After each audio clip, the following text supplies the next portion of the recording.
پاکستان میں قانون کی حکمرانی کا مکمل طور پر خاتمہ ہو چکا ہے. اب بیرونی سرمایہ کاری ایک خواب ہے، کیونکہ جس ملک میں قانون کی حکمرانی کا جنازہ اٹھایا جا چکا ہو، قانون کی حکمرانی کا بڑے سخت الفاظ میں نے بولا خان صاحب بہت ہی لیتل ہو کے آ رہے ہیں. انہوں نے کہا جس ملک میں قانون کی حکمرانی کا جنازہ اٹھایا جا چکا ہو وہاں کوئی سرمایہ کاری کرنے کو تیار نہیں ہوتا. آپ دباؤ کے ذریعے وقتی طور پر دکھاوے کا استحکام تو لا سکتے ہیں، مگر جب تک ملک میں سرمایہ کاری نہیں آتی اور عوام کا حکومت پر اعتماد بحال نہیں ہوتا، بے روزگاری اور معاشی بدحالی کو روکا نہیں جا سکتا. ملک کی معاشی ترقی کا ایک ہی بنیادی ستون ہے جو اندرونی بیرونی سرمایہ کاری ہے. معاشی ترقی تب ہوگی جب اندرونی سرمایہ کاری بھی ہوگی اور بیرونی سرمایہ کاری ہوگی. ادھر سے سرمایہ کا سارا اٹھ کے باہر جا رہے ہیں اور باہر سے سرمایہ کار کوئی پاکستان میں آ نہیں رہا. دوسرا انہوں نے بتایا انٹرنیٹ کی بندش. تحریک انصاف کو کرش کرنے کی کوشش کرتے ہوئے ملک کی آئی ٹی کی معیشت کو بری طریقے سے متاثر کر دیا گیا. مستقبل آئی ٹی کا ہے، لیکن آزادی اظہار رائے سے خوفزدہ حکومت نے انٹرنیٹ میں خلل پیدا کر کے نوجوانوں کے روزگار کمانے کا سب سے بڑا ذریعہ متاثر کر دیا ہے، اور ہم عالمی مارکیٹ میں مقابلے کے قابل نہیں رہے. وہ سارے کاروبار جو انٹرنیٹ سے منسلک تھے انہیں تباہ کیا جا رہا ہے. یہ کہا عمران خان صاحب نے. سیاسی عدم استحکام پر بھی بولے خان صاحب. وہ کہتے ہیں ایجنسیوں کی سیاسی معاملات میں مداخلت سے ملک میں شدید سیاسی عدم استحکام ہے. سیاسی استحکام کے بغیر معاشی استحکام کا خواب کبھی شرمندہ تعبیر نہیں ہو سکتا.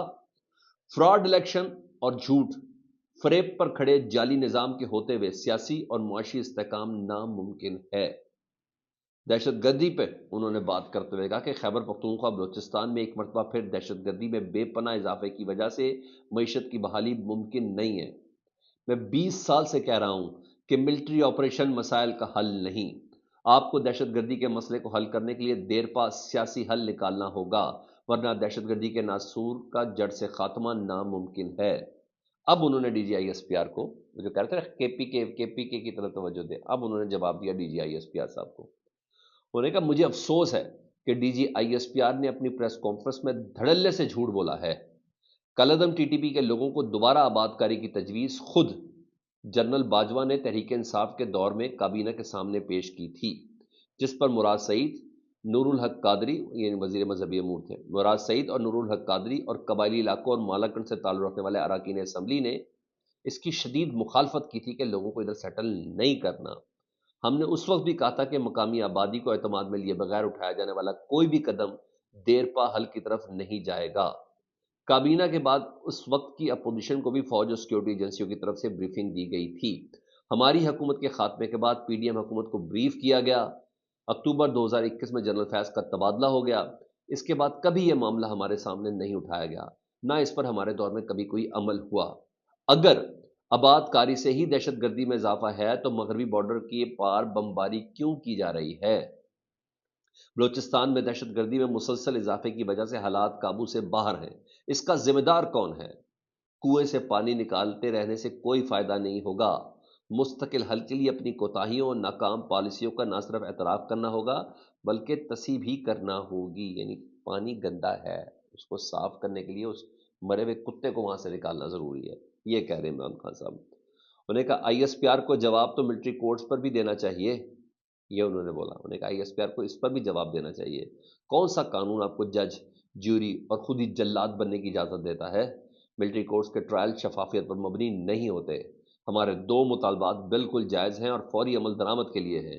26ویں آئینی ترمیم کو ہم نے اس لیے فوری مطالبات کا حصہ نہیں بنایا کیونکہ وہ طویل کام ہے. حکومت اگر مذاکرات کے حوالے سے سنجیدہ اقدام نہیں لیتی تو ہماری ترسیلات زر کے جتنے بھی مواقع ہیں بائیکاٹ کی مہم پورے زور سے جاری رہے گی. رہی بات نواز شریف صاحب کی، جو رانا ثناء اللہ صاحب آپ نے کہا تھا کہ ان کو مذاکرات میں شامل کر لیں، وہ کہتا ہے وہ سیاست کا 12واں کھلاڑی ہے، یعنی he is meaningless in Pakistani politics. انہوں نے کہا 9 مئی ایک پری پلان آپریشن تھا جس کی وجہ سے تمام مقامات کی سی سی ٹی وی فوٹیج جان بوجھ کر غائب کی گئی. مجھے 9 مئی کو کالر سے پکڑ کر ڈنڈے مار کر اور گھسیٹ کر اسلام آباد ہائی کورٹ سے اغوا کیا گیا تھا تاکہ عوام رد عمل دیں. اس دن بھی ہمارے 25 لوگ شہید اور سینکڑوں زخمی اور 4 لوگوں کو اپاہج کیا گیا. ہم پر ہی ظلم کر کے ہمارے ہی خلاف جھوٹے مقدمے بنا لیے گئے اور 10,000 کارکنان کو جیلوں میں بھر دیا گیا، جس کے بعد لوگوں پر تحریک انصاف کو چھوڑنے کے لیے دباؤ ڈالا گیا اور اس کا مقصد صرف اور صرف لندن معاہدے کے تحت تحریک انصاف کو کچلنا تھا، کیونکہ جن لوگوں نے تحریک انصاف چھوڑ دی تھی اس پر آپ نے مقدمے کا خاتمہ کر دیا. وہی مراد راس اور اندلیب عباس وغیرہ سے متعلق بتا رہے ہیں، اور وہ جو فیصلہ آباد کے تھے، جی ہاں، حبیب فاروق حبیب، ان کے متعلق بتا رہے ہیں. انہیں کہ اس واقعے پر شفاف اور آزاد جوڈیشل کمیشن کا قیام بہت اہم ہے، اور 9 مئی کے بعد 8 فروری بھی ہوا ہے، جس میں قوم نے آپ کا بیانیہ مسترد کر دیا. یعنی پاکستان تحریک انصاف کو اکثریتی 2 کروڑ ووٹ دے کے قوم نے مسترد کر دیا 9 مئی کے بیانیے کو. یہ کہتے ہیں عمران خان صاحب. انہیں کہا رہی بات 26 نومبر کی، تو اسلام آباد میں معصوم شہریوں کا قتل عام کیا گیا، اور کئی لوگ ابھی تک لاپتہ ہیں. یہ لوگ قبائلی علاقوں سے نہیں، اسلام آباد سے غائب کیے گئے ہیں، اور ہمیں خدشہ ہے کہ انہیں لال مسجد آپریشن کی طرح غائب کیا گیا ہے. اس لیے آزاد جوڈیشل کمیشن بہت ضروری ہے. جی خان صاحب اس طرح آ رہے ہیں، میں کہہ رہا ہوں لیتل نہیں، بہت زیادہ لیتل ہے. وہ جو کہتے ہیں خان صاحب کسی ڈیل میں زبان، نہیں نہیں نہیں نہیں. خان صاحب نے ہاں الفاظ کا چناؤ بہت بہترین کیا. اس کو، اس کی تلخی، اس کی سختی، وہ جو جن جن لوگوں سے مخاطب ہوتے تھے وہ انہوں نے ضرور اس کو مناسب طریقے سے کہا. ادروائز خان صاحب نے کہا نہیں. یہ تمام چیزیں میرے مطالبات ہیں، 31 جنوری تک کا ٹائم ہے، اس کے بعد پھر ہم دیکھیں گے یہ تمام چیزیں. ادھر سر پاکستان تحریک انصاف اس کمیٹی میں کیوں بیٹھی ہے؟ اور یہ خواجہ آصف صاحب کا بڑا درینہ مطالبہ تھا. انہوں نے کہا سانو دسو تو صحیح کی ہوا ہے 15 دنوں کے اندر. وہ بتاتے ہیں جی. اور اس کا جواب ہے پاکستان تحریک انصاف کے سیکٹری اطلاع شیخ وقاص اکرم نے اس کا جواب دیا، اور بڑا دل کو لگتا ہوا جواب ہے، بہت دل کو لگتا ہوا جواب ہے. شیخ وقاص اکرم کہتے ہیں کہ خواجہ آصف عطا تارڑ جو انہوں نے چھوڑے ہوئے ہیں ٹی وی پر، شک صرف ان 3 لوگوں کو ہے کہ پی ٹی آئی کی نیت پر، ان 3 لوگوں کو صرف پی ٹی آئی کی نیت پر شک ہے. باقی نون لیگ والے بیوقوف ہیں یا ان کو شک نہیں ہے پاکستان تحریک انصاف پر. یہ اپنی دہاڑیاں لگا رہے ہیں. جی ہاں آگے ذرا جی جی کر کے انہیں کہ یہ اپنی دہاڑیاں لگا رہے ہیں.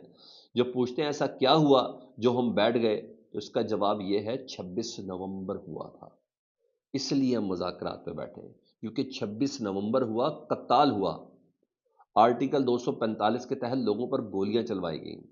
تمہارے وزیر اعظم کی طرف سے یہ ہوا ہے. تمہاری اس ایکشن کی وجہ سے عوام اور اداروں کے درمیان نفرت کی جو خلیج بڑھ رہی ہے، عمران خان نے اس کو روکنے کے لیے ونڈو آف اپرچونٹی کھولی ہے.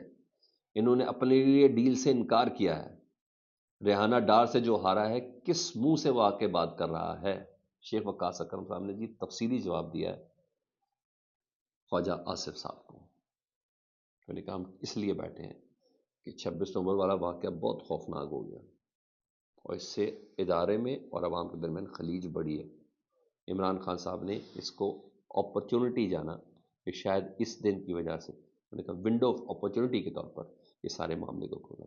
ہاں ادھر جاوید لطیف صاحب بہت اذیت میں ہیں، اور انہوں نے بڑے غصے میں بات کر دی. میاں جاوید لطیف صاحب نے بڑا مطالبہ کر دیا.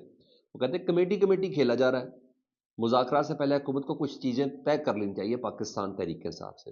پہلے جو عمران خان صاحب نے 2014 میں سول نافرمانی کی تحریک چلائی، اور پھر اس نے 9 مئی کیا، اس پر وہ معافی مانگے، اور ساتھ حکومت یہ بتائے، یعنی وہ اپنی حکومت سے کہہ رہے ہیں، ساتھ حکومت یہ بتائے کہ آخر کس دباؤ کے تحت مذاکرات کیے جا رہے ہیں.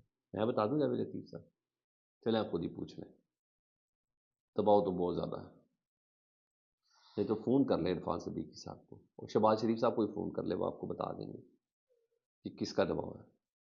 میں نے کہا اپنی حکومت سے انہوں نے یہ مطالبہ کیا ہے، وہ ان کو خود بھی پتہ ہے. میں نے کہا حکومت ذرا بتا دے کہ دباؤ کس کا ہے. حکومت بتائے گی، کبھی بھی نہیں بتائے گی. ٹھیک، دیکھیں کیا ہوتا.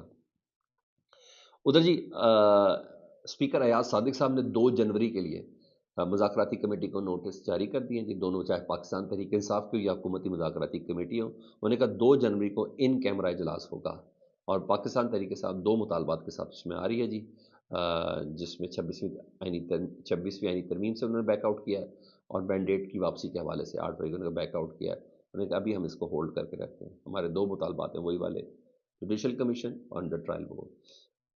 جی ہاں یہ ان مطالبات کے ساتھ آ رہی ہے. تو 2 جنوری کا مذاکراتی کمیٹی کو نوٹس جاری کر دیا گیا. ہاں منیف فاروق صاحب، ظاہری بات ہے ان کو بھی کوئی بتاتا ہے، لوری شوری دیتا ہے. تو منیف فاروق صاحب کہتے ہیں کہ عمران خان جب تک 9 مئی کا کلوزر نہیں کریں گے نا، تب تک بات آگے نہیں بڑھے گی. بھائی عمران خان تو نہیں کر رہا، کلوزر کیسا کریں؟ فرمائشی معافی وہ نہیں مانگ رہا، وہ کہہ رہے جوڈیشل کمیشن میں جو فیصلہ کرے گا میں منظور کرتا ہوں، بنا دیں. ایسے کلوزر نہیں ہونا. فرمائشی معافی نہیں مانگ رہی سر، فرمائشی طلاقیں مانگ رہے ہیں نا آپ لوگ، فرمائشی معافی بھی نہیں ہونی. وہ اس مائنڈ سیٹ کے ساتھ ہے، اور سمجھ جائے یار بس کر دیں. میرا خیال ہے فیڈ بیک سے متعلق ضرور آگاہ کریں. اپنا بہت خیال رکھیں. اللہم صلی علی محمد و علی محمد.